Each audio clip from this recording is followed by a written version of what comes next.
Hi, I'm Ryan West. I'm at Dungeon Beach in Williamsburg, Brooklyn. You know, acoustic guitars are used in lots of different ways in different kinds of music. Oftentimes, if I'm tracking the project, I might have the guitarist double track the acoustic guitar so I can pan one left and one right and have them sort of moving on the sides of the mix. But when I'm mixing, I don't always have that option. I can't get the acoustic guitar player back in to do another track. I may just have to set that up for myself, and I'm going to show you a trick on how to do that. But also, you know, I want to process and fit those acoustic guitars into the mix in a very natural way. Acoustic guitars are one of those finicky kind of instruments where if it's mic'd the wrong way, or if it's inserted in the mix or EQ'd in the wrong way and it sounds unnatural, people pick up on that pretty quick because almost everyone knows what acoustic guitar is supposed to sound like. So what do you do in that case? Well, a lot of times you can solve that with a little EQ and a little compression. In this mix that I'm working on right now, which is the White Line remix by Zodero, we have an acoustic guitar track that is doing sort of like this rhythmic chug kind of thing.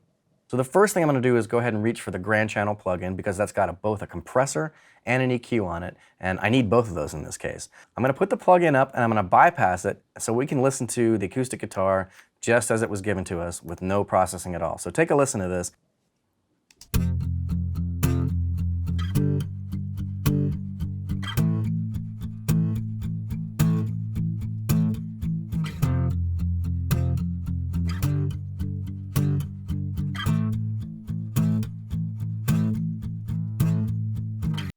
That acoustic guitar sounds pretty good. It was recorded fairly well in a small room, and there's not a whole lot of early reflections, or you can't really hear the room sound around it, which is great in our case. We want that to be relatively dry, at least until we decide we want to add something to it. What I was hearing was that I wanted to control the dynamic range just a little bit, so I'm, of course, naturally going to use a compressor for that. But the first thing that I want to do is I think I want to use a low-cut filter or high-pass filter. Down the bottom of this plugin, you have two choices. They have a low-cut filter that works in one of two different modes. Right now, it's in the detector mode. In this case, though, I'm going to use this in input mode. The way it works here, it's really just removing those frequencies from the signal altogether. It's not just the detector circuit, it's removing them from the entire signal. I'm going to start turning this thing up, and I'm going to turn it up to the point where I start to feel like I'm losing some of that nice bottom end in the acoustic guitar, and then I'm going to back it off just a little bit to taste. Take a listen as I roll it off. You're not going to really hear anything change dramatically until probably I get past 100 Hertz. Check it out.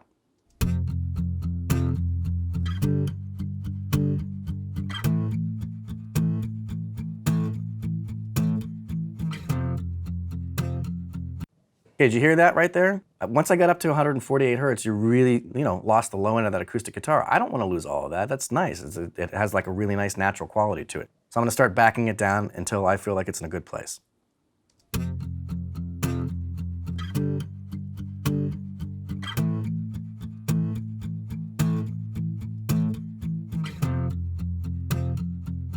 Right about 100 Hertz. I mean, that's usually the case with acoustic guitars that were recorded with a large diaphragm condenser microphone, which I suspect this one was.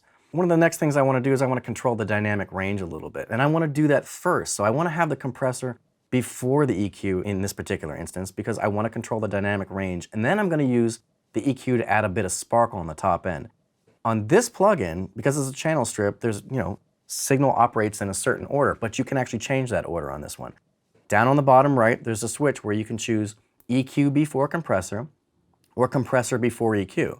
That's where we want it. Unfortunately, that's selected already, so we're going to leave it right there. So what I'm going to do, I'm going to choose a medium attack time because I want the transients on the top of the guitar to come through, but I want a faster release time because that guitar is chugging along as I want the compressor to respond to that. So I'm going to choose fast release, and then I'm going to start turning the gain reduction knob up until I feel like it sounds good, until it starts making me happy.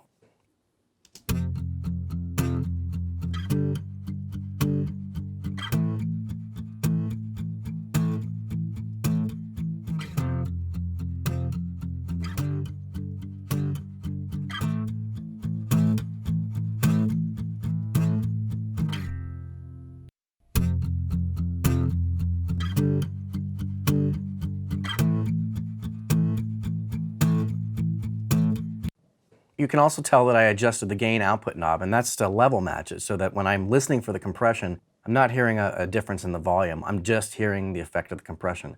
I'm going to do that one more time. I'm going to put it in bypass first, and we're going to lose the filter and we're going to lose the compression, and we're going to hear the difference, the combination of the two. We pulled out everything below 100 Hertz, and we're getting a couple of dB worth of gain reduction with a medium attack and a fast release. You're going to hear more click on the front of the acoustic guitar because we're letting that initial transient through with the medium attack time.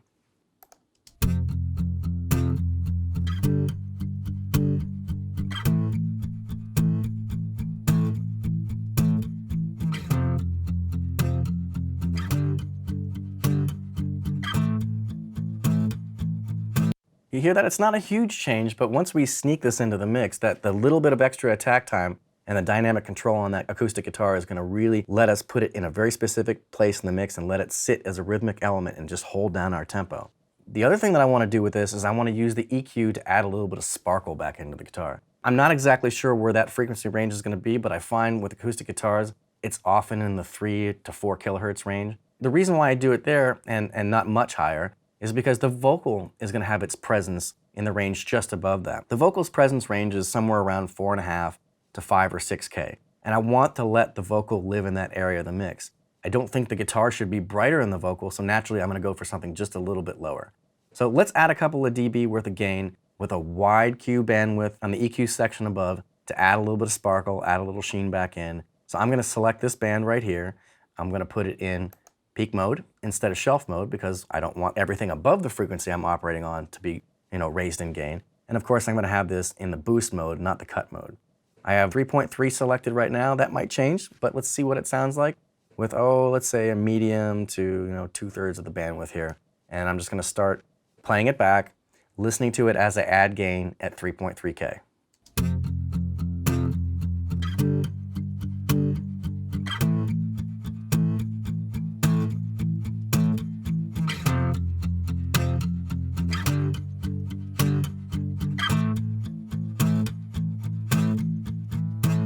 Interesting. I usually make pretty small moves with EQs, but I really felt like it started to sound good once I got up towards 6 or 7. Of course, we have to listen to this in context and we have to make sure that it fits into the mix, but right now in solo, that sounds pretty good to me. This is a subtle kind of EQ. It's based on a Pultec design, and having it at the wide bandwidth that we have it set at right now, it's going to sound more natural. If I had it at a narrow bandwidth, we would hear a peak in the center frequency at 3.3K that would be much more obvious. Doing our low cut, adding a little bit of compression just to keep the dynamics in check, and then adding a bit of sparkle back in with the EQ section has added up to a nice change for this acoustic guitar. We're not done yet, but what we're going to do is put this in bypass, listen to it raw, and then halfway through, like we always do, we're going to put it back in and hear the difference. Check it out.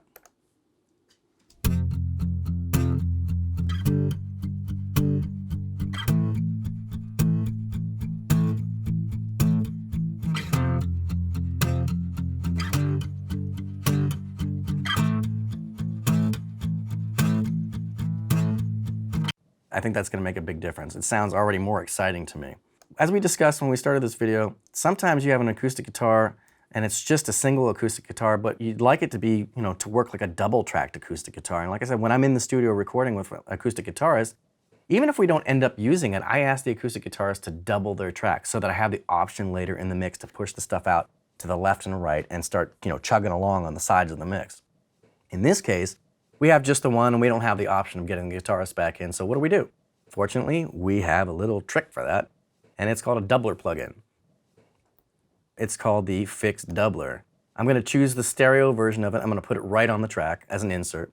And right off the bat, I know that I want this to be stereo, so I'm going to select the stereo option. What this is going to do is it's going to put some distance between the left and the right. It's going to modulate and maybe even delay a little bit one channel and make it sound different from the other one. So my goal here is to make it sound like there are two acoustic guitar tracks playing very tightly with each other. I don't want this to sound unnatural or affected. I want it to sound like it's a double-tracked acoustic guitar. So let's take a listen to it with this plugin, just in the default setting. It has the auto double setting on, which is obviously a doubler, and it's set to be stereo, so that instead of the effect going right behind the mono track, it's going to put one on the left and it's going to put a dry one on the right. We have it set in a mix position at 50% between the input and the affected signal, so it's kind of like it's 50-50. It's like one guitar is affected and one's not. Take a listen to see what this does.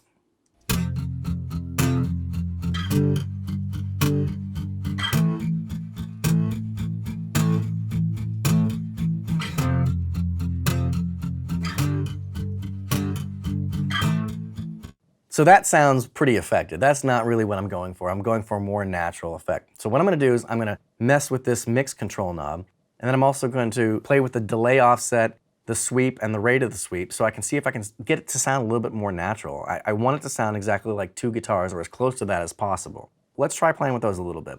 I'm going to turn this mix knob all the way down to input, and then we'll just start raising it from there and see if we can get a better setting.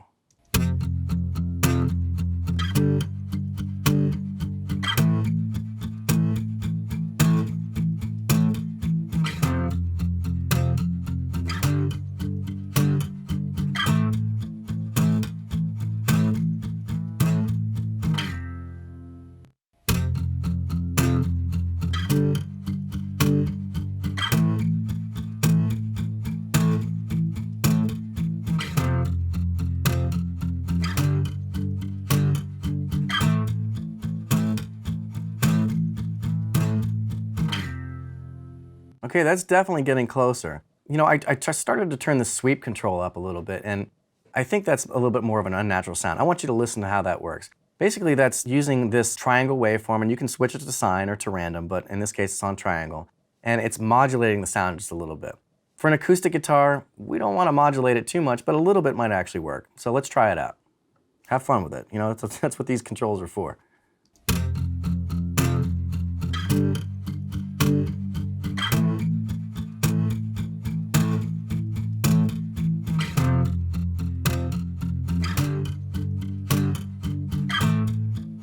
You know what? I'm turning that sweep control all the way off because it sounds a little bit like a chorus, and that's not something that I want to put on an acoustic guitar. Like I said, I want it to sound natural. I want it to sound like a doubled guitar, not like something that's got an effect on it. So I'm going to turn that rate and that sweep all the way down. I'm going to play with this delay offset just a little bit more and see if I can get it to do a little bit more natural sound.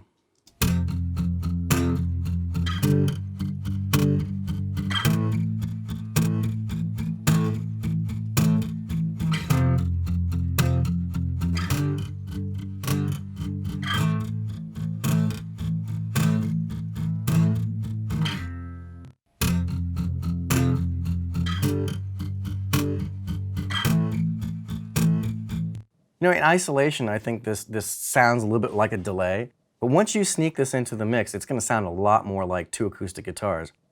So that's definitely one way that you can take a single acoustic guitar and push it out to the sides. Basically what that's doing is it's getting it out of the way of the vocal and all the other stuff that's in the center of the mix and just allowing that rhythm to chug along on the sides.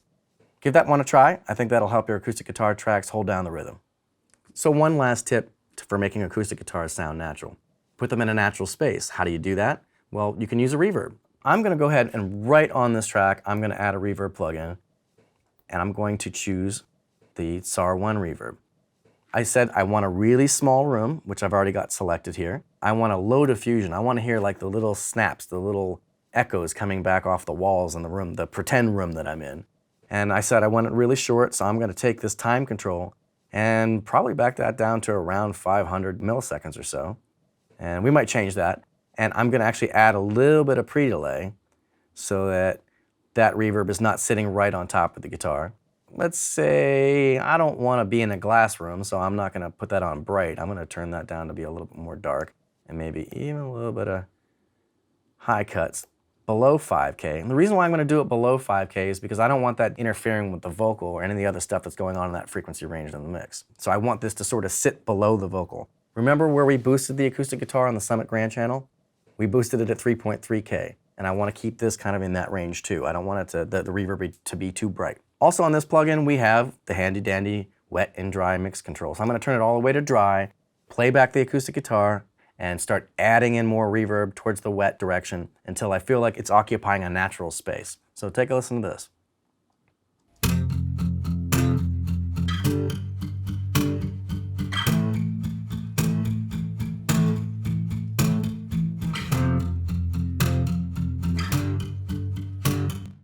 Now, I kind of like what this is doing, but I'm having a little bit of a hard time telling when that doubler is on there. So what I'm going to do is I'm going to go ahead and bypass the doubler. What I might end up doing is adjusting the doubler, taking a little bit of that off so I can use this reverb to make it sound like it's more natural space. Let's take a listen without the doubler on.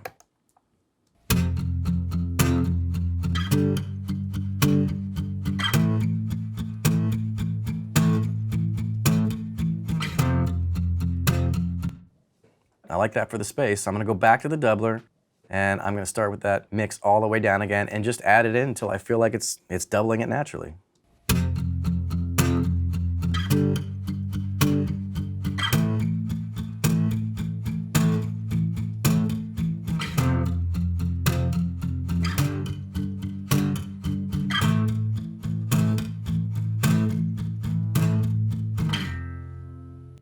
It sounds great out here in solo, but of course I've got to get this back into my mix and hear it in context to make sure it's working the way that I want it to work. Let's just really quickly go back and bypass everything that we have on here. Let's bypass the reverb, the doubler, and the grand channel, which is the compression and the EQ.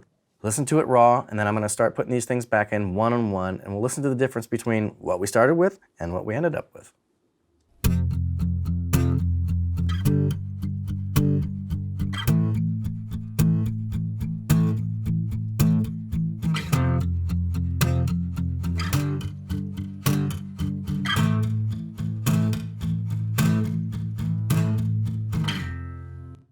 Don't be afraid to try things like this to make acoustic guitars richer, make them shine a little bit more, control their dynamics so they sit in a nice place in the song, especially if they're, rhythmic elements like this, where they're just chugging along and they're going to push the rhythm of the song forward.